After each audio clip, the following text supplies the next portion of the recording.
Good morning, Rebel Tribe. We're starting a new series today called Hometown Heroes. And I would love to spotlight our first hometown hero, the amazing Feed Rogers. It is a food pantry that is redefining what it means to serve with dignity and compassion. Now that you've heard what a hometown hero looks like, I think we've got someone in mind, a teacher, a coach, a volunteer, a small business with a huge heart. So if you know someone like that, drop me their name, message me directly because I want to shine a light on them next. Okay, so today's guest is Eleazar. Eleazar, I'm going to admit I don't know your last name. I should have looked Well, that up, but we no, see each other all the time. So, right. It's Herrera. okay. My guest today, Eleazar Herrera. Come on, guys, you're used to me. You know that I'm never prepared for these things. So, what is your role at Feed Rogers? Can you share that with us? Yeah.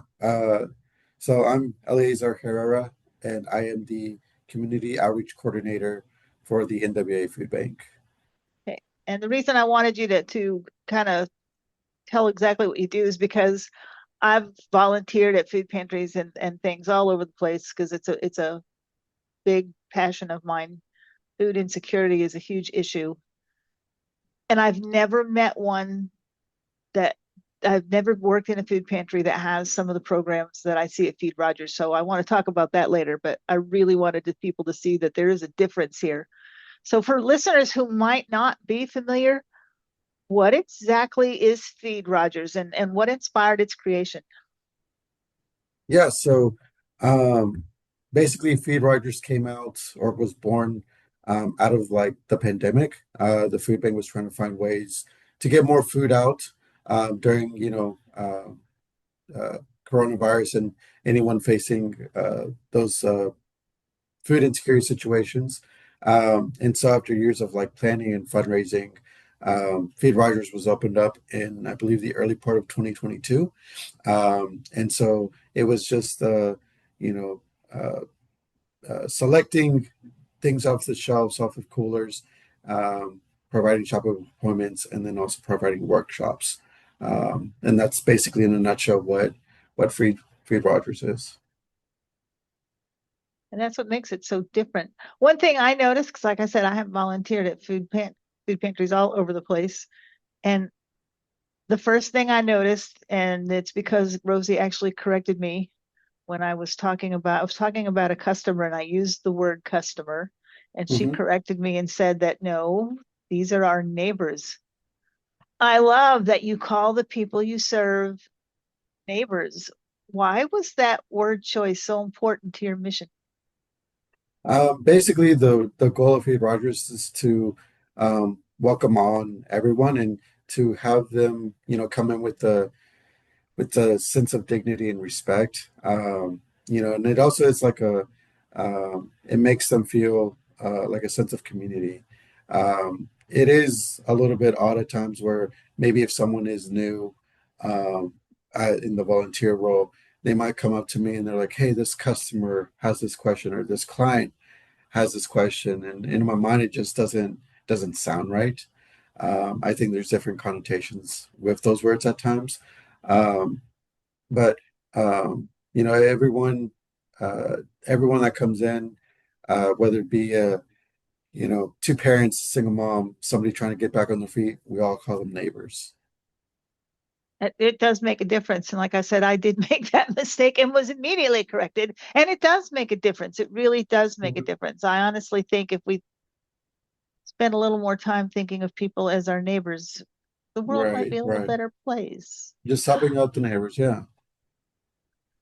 I have to admit, Feed Rogers feels different. It feels so different from what most people picture when they think food pantry.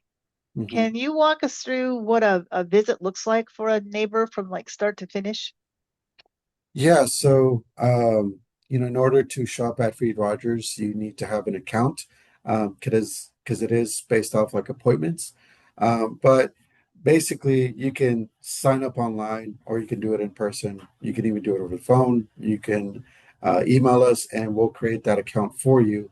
It's just as simple as name, uh, good contact info, whether it be a phone number or email, address, and then just listing everyone that lives in the home. And then that information always stays in-house with us. We don't share it with state agencies, federal agencies. That's for our own data use.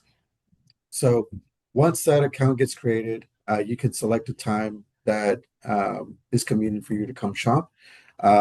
And then once it's the day of the appointment, we have a greeter station where the greeter has a list of everyone that has an appointment. If you don't have an appointment, whether you're new or whether you missed your appointment, we do have walk-in slots. There's one every 15 minutes. But for this sake, let's just say that they do have an appointment. They'll come in, they'll say, "Hey, my name is Eleazar Herrera. I have an appointment at 1:15." They'll mark me off that I'm present. They'll go over to the check-in station. At the check-in station, that's where they set up an appointment for the next month. That's also the station where if there's anything that's changed, phone numbers, home addresses, if I need to add people, if I need to delete people out of my household, all that can get taken care of there.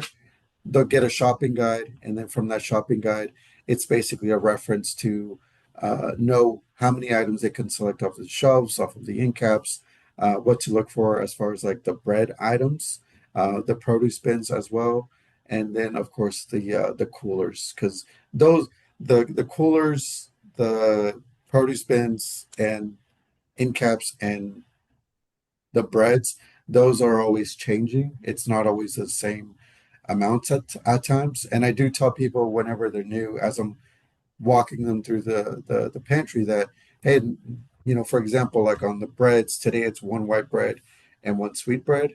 Next month it could be a different amount. And same thing with the produce bins is what I tell them as well. Like it could be different produce, it could be different amounts. It's always changing.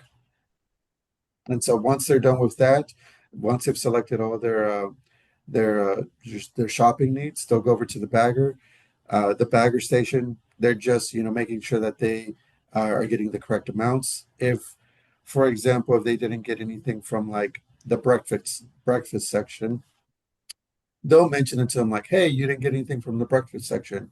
Would you like to go back and get, two items from there? And most of the times people, they might either forget that there's a breakfast section. They may not even know where the breakfast section is, but they'll go out and get it. And then, of course, if a neighbor is like, no, I don't need anything from that, or I'm allergic to that, or don't need it, we're not going to push anything on them as well that they don't want or need. And then after that, they'll take their shopping cart and load up their vehicle, and they go with a pretty good size amount of groceries with them. Yeah, I actually calculated in my head you can pretty well feed yourself for a month just on what you get from Feed Rogers. So yeah, Yeah. if you know, I mean, yeah.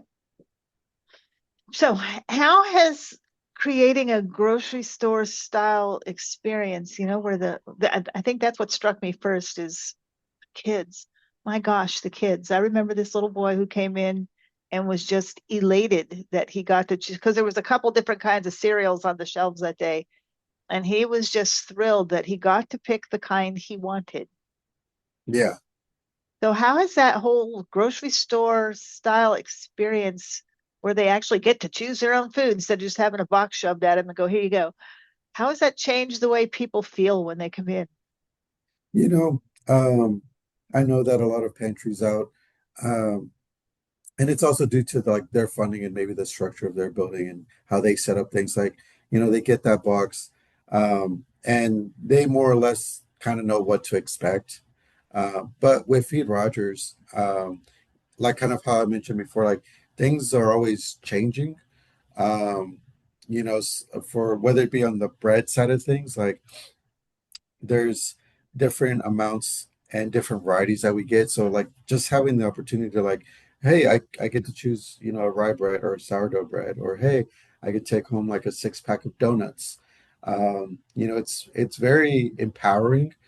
Even on the show staple goods or the canned goods, we get different varieties as well. Like on the like on the protein side of things, people are grateful that, there's pinto beans, there's black beans, sometimes there's different kinds of beans.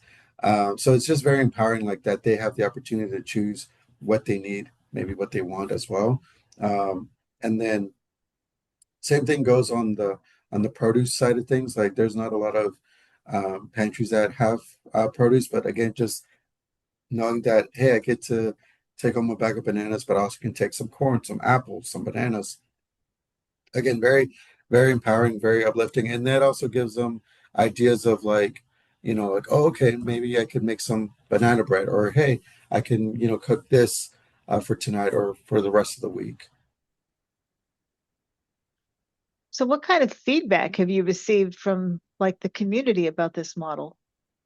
People are always surprised and they're also very thankful. Yesterday, I was out tabling at Oakdale Middle School, and I was basically the school had like a community resource fair for any parents and kids that were there for their parent teacher conferences. And as I was talking to them about Feed Rogers, a lot of them were like surprised of like, oh, I get to choose. I'm like, yeah, you get to choose, you know, uh, the items off of the shelves, the items off of the produce bins, the items off of the coolers, the breads. Um, and so a lot of people, and I've been to several food pantries here in the area as well.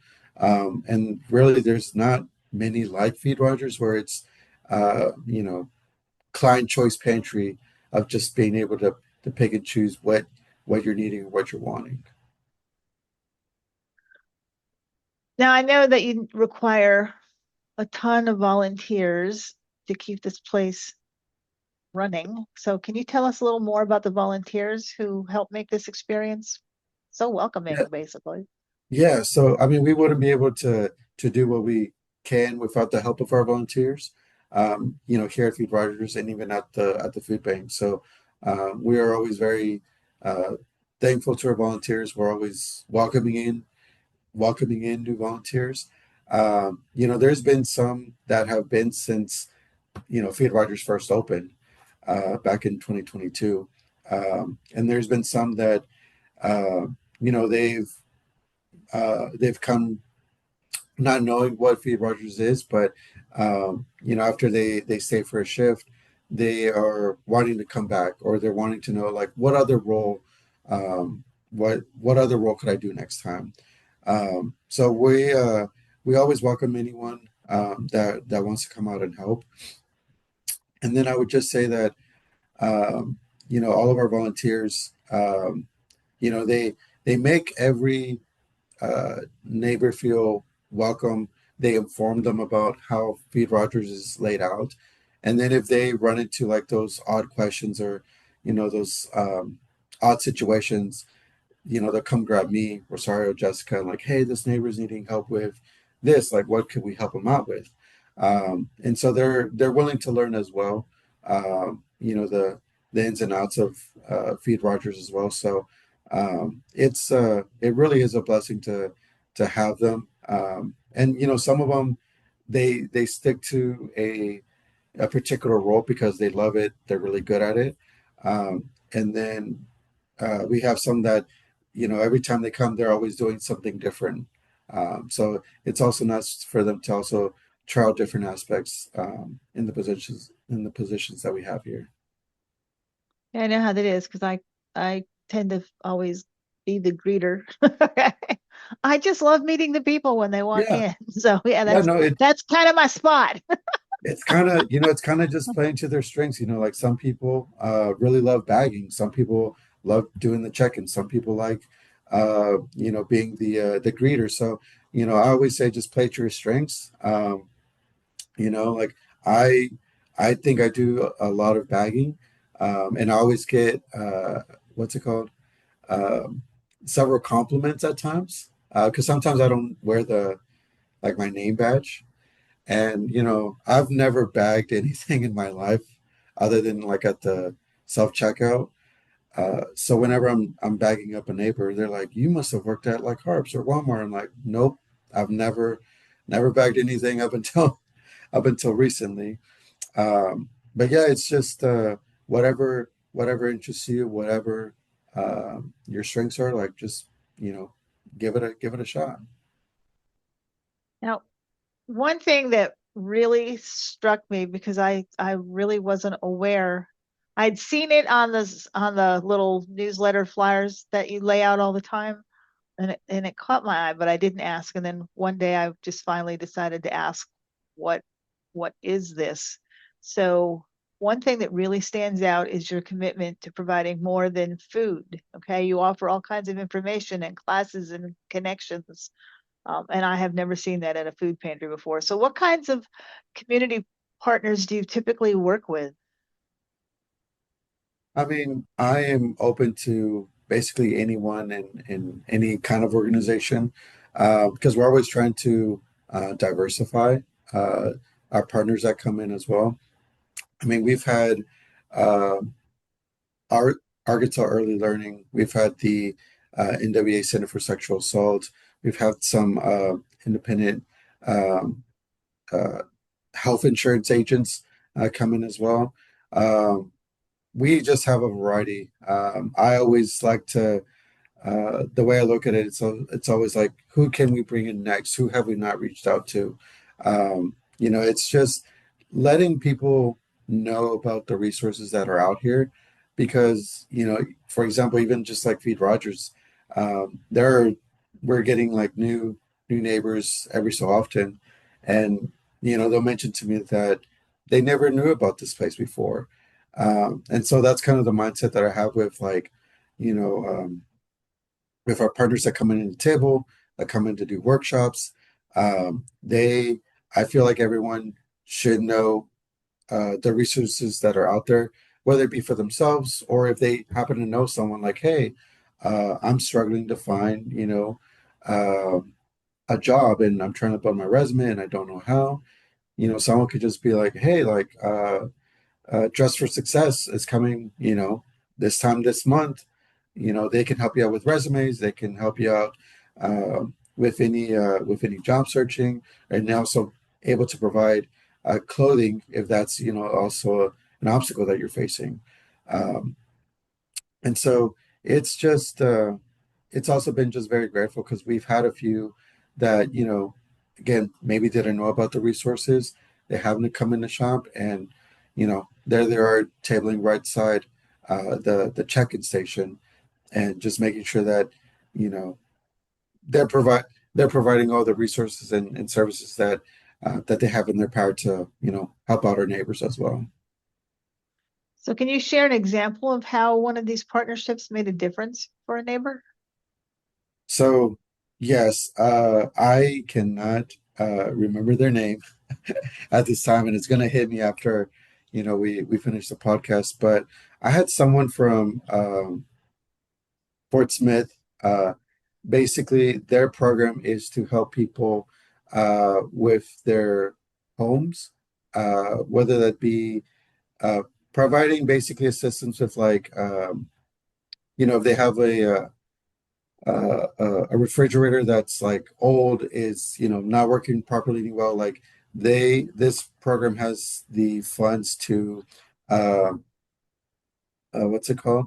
Uh, replace our refrigerator. They could also do some other like home repairs. And basically, this was just a program where you did have to meet certain income requirements and also provide documentation. And so they got with me, we selected a time and date, and then I sent out like a mass email to everyone, letting them know like, hey, this program is going to be here on this date and time. These are the requirements. These are the documents that you would be needing. And I sent out that email, and I didn't get any feedback at first. I was like, I don't know if anyone got it, if anyone is interested.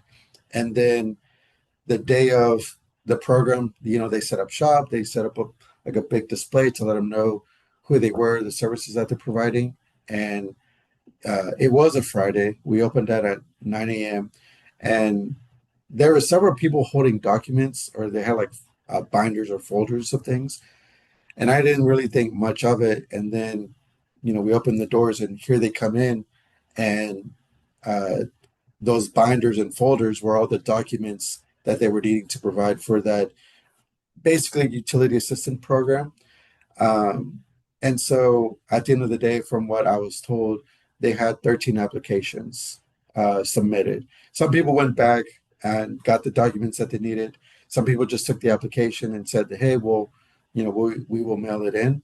Um, and then a few months passed, and we had some neighbors mention to us that, they had their refrigerators replaced because they were already old or using too much power. So they got more efficient ones. They had dates where somebody was going to come in and inspect their home.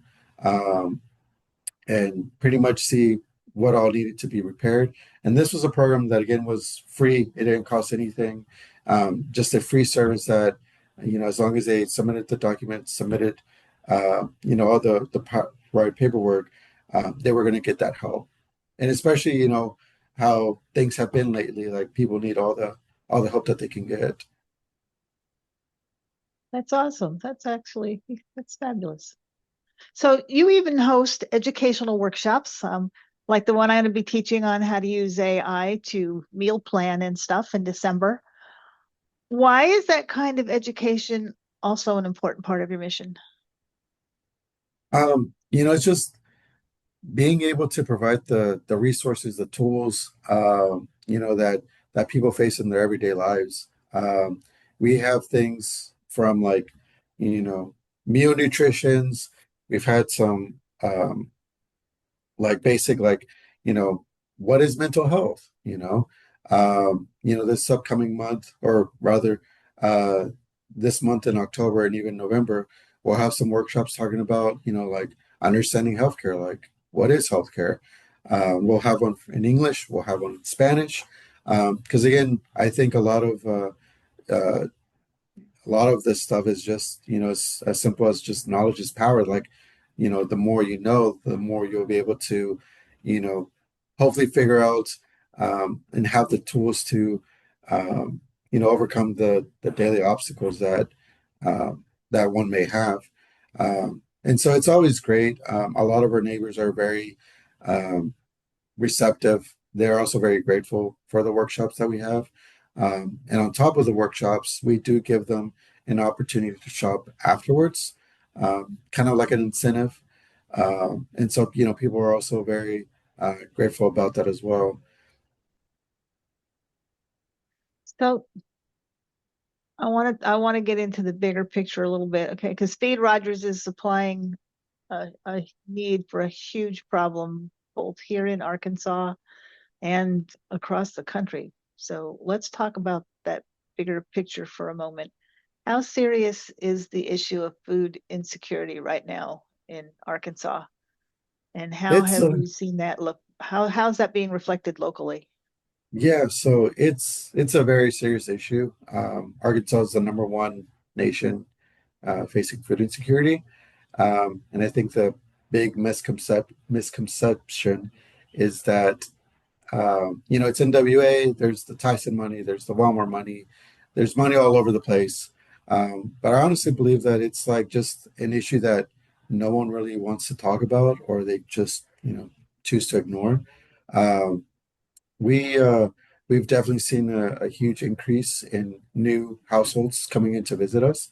I believe back in August, we had our highest amount of new households coming in to shop. Um, it's just, and then of course with all the things that we're seeing lately, with several services being cut or no longer being funded, we anticipate that there's going to be a higher increase, but I know that um, we're going to do everything in our power to close the gap as possible, and you know be ready to help out our neighbors. It's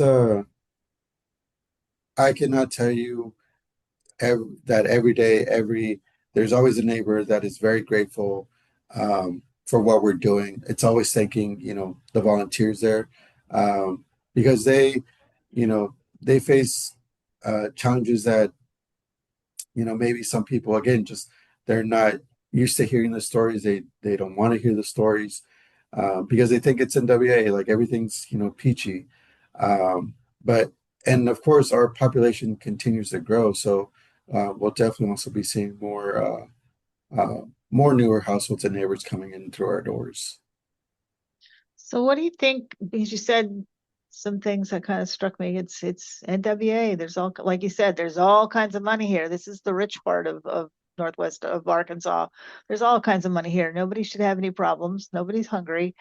What do you think people misunderstand most about food insecurity?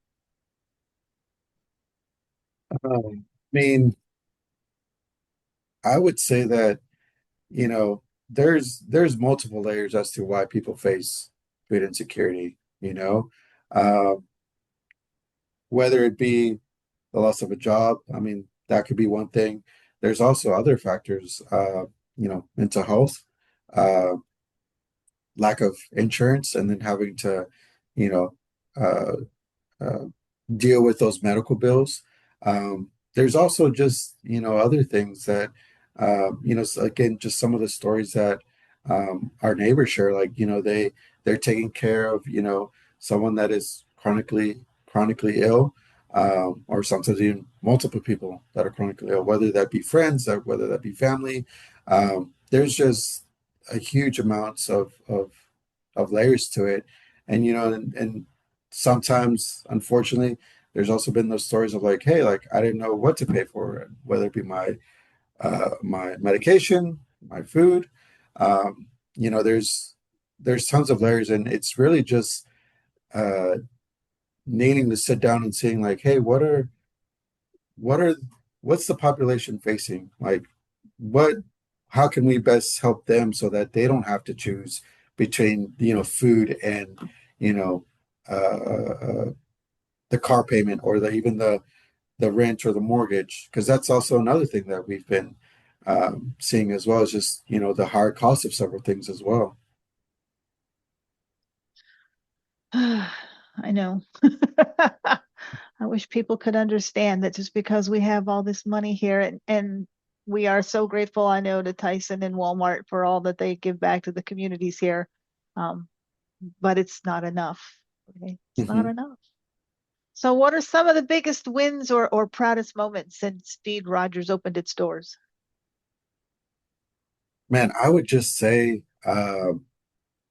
being able to help out, you know, our neighbors that are facing those tough situations, like it's uh, it's truly humbling whenever someone tells me that, you know, this is so great. And I could see it, just based off um, their facial expressions. There's been a few people that are, as I'm packing things up, they're almost in tears, because, you know, they weren't sure if they were going to have any food. I think one of the biggest wins, or at the beginning of this year, we decided to take the approach of offering more fresh produce. And so that meant allocating some funds from the things that we would, get for like the canned goods and box shelf items. We allocated that money to provide fresh produce, and we uh, we didn't get any pushback. And what I mean by that is like originally the shopping guide that the neighbors get, it would be reflective of um, uh, how many people are in the household. So, for example, if you had four people or more in the household, you got X amount of things that you can get off of the shelves.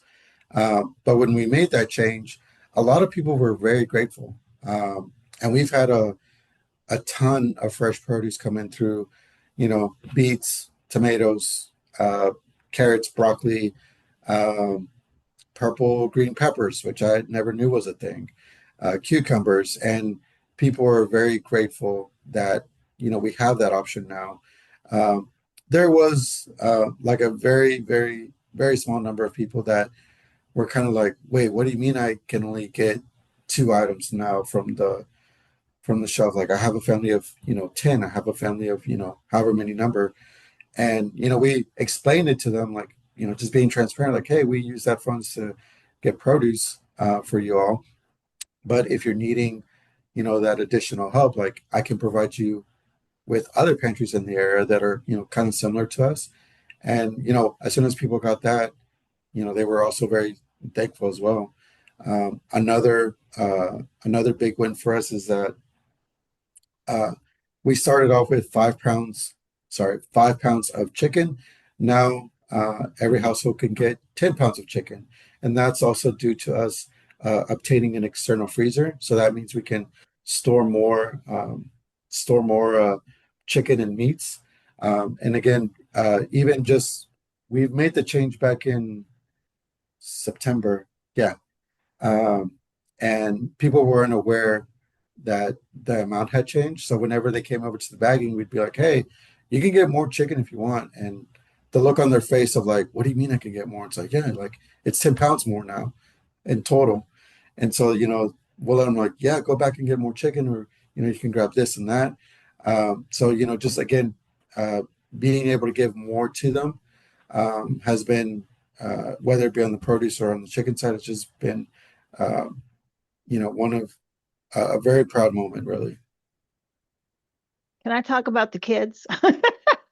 Yeah, talk about the I kids. I love the kids because you've got these two little shopping carts, and these kids come in and they grab those carts, and they're just so thrilled to be running around, and they're getting stuff off the shelves, and they're putting it in their little carts. And a lot, and some of it's really good food. And sometimes it surprises me what those kids are choosing. But yeah, there's always a few little treat things available. And I know I'm already listening to the people that are going, well, if you're on food assistance, you don't need to be eating blah, blah, blah, blah. Come on, people. Really? What kid doesn't deserve a cupcake or a cookie every now and again? Let's be real. And they're just so thrilled when they can grab a box of cereal that they like, or Mhm. that little cupcake, or that, and it cracks me up because they're just running around the store with their little shopping carts getting their food. And they're so cute. Yeah, But it like makes a even difference for them to be able to pick and see things and not be right. told, no, you can't have that. Ah, Yeah. They those shopping carts for the kids, it's only the two. They're helping out their parents. They also feel like they're helping out, whenever they get over to the bagging station.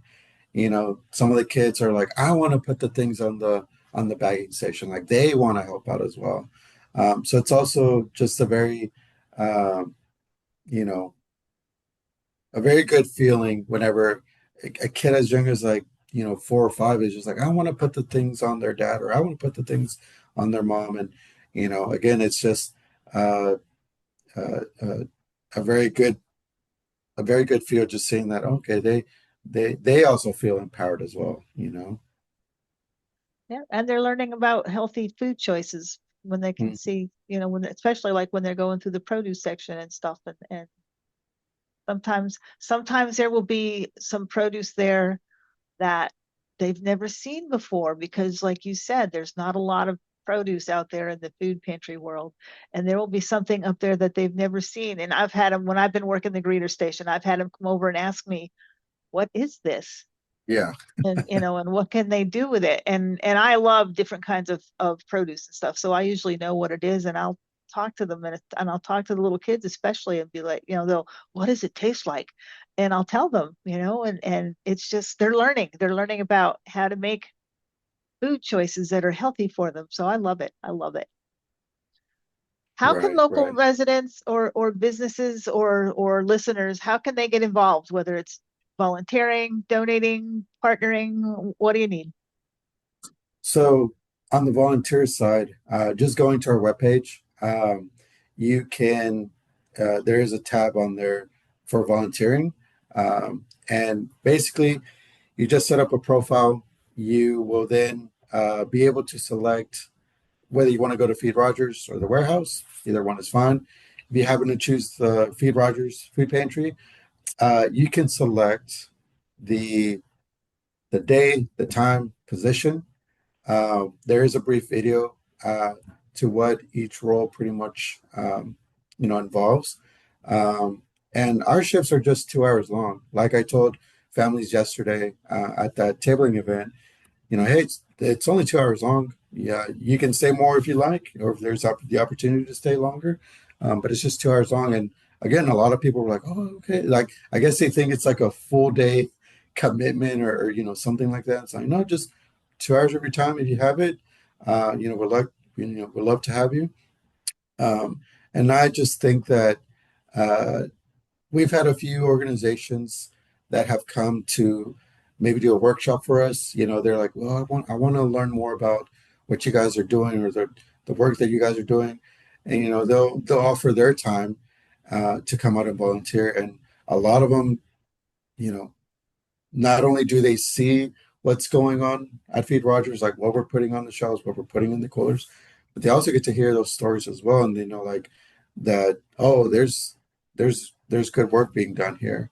Um, as far as donating, I would say, uh, again, just reach out to us, call us, email us, and whether it be in the financial side of things, or even just donating like food items. We've had a few uh, neighbors come in and they're like, "Hey, like I grew some bell peppers from my garden. I wanted to pass it on to you." Or sometimes there are neighbors that they maybe they have a surplus of items and like, hey, like I don't eat this stuff, or I didn't want to throw it away, so I wanted to come out and give it to you. So we'll gladly take donations as well, whether it be from, like I mentioned, a small garden or just someone that doesn't wants to put it to good use. And then as far as partnering, like I mentioned before, any organization that wants to come table, wants to lead a workshop, reach out to me. Would love to talk to you, get to know more about your services and more about your organization, and just try to figure out what's the best way to partner, whether it be tabling, whether it be leading a workshop. We'll hash out all the details. So what's next for Feed Rogers? I mean, we got the big freezer. I was surprised when I saw that I guess it went in during a week when I wasn't around because I came in and like, what's this? Yeah. Um, Any other upcoming programs or dreams or anything that you're excited about? well, I would say that I know that our food bank is always just trying to figure out ways of like, hey, like how can we, you know, get food out there more? How can we best serve what's it called? Our our neighbors.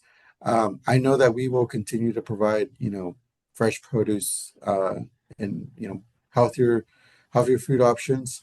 And then the goal really is just to uh, again, like I mentioned, try to innovate. Uh, what Feed Rogers can do, um, and I know that maybe people are aware, or maybe they're not, but uh, we are now pretty much in a transitional phase with our CEO, Kent. He is retiring, and we have a new CEO stepping in named Taylor. So I'm sure he'll also be bringing in new ideas. He'll be wanting to talk to each department, and again, just that idea of like, how can we best serve our neighbors? What are we not doing? Who are we not reaching out to? Right now for Feed Rogers, it's just being able to um, you know, providing that healthier food options, and then just, what are the best ways that we can serve our neighbors?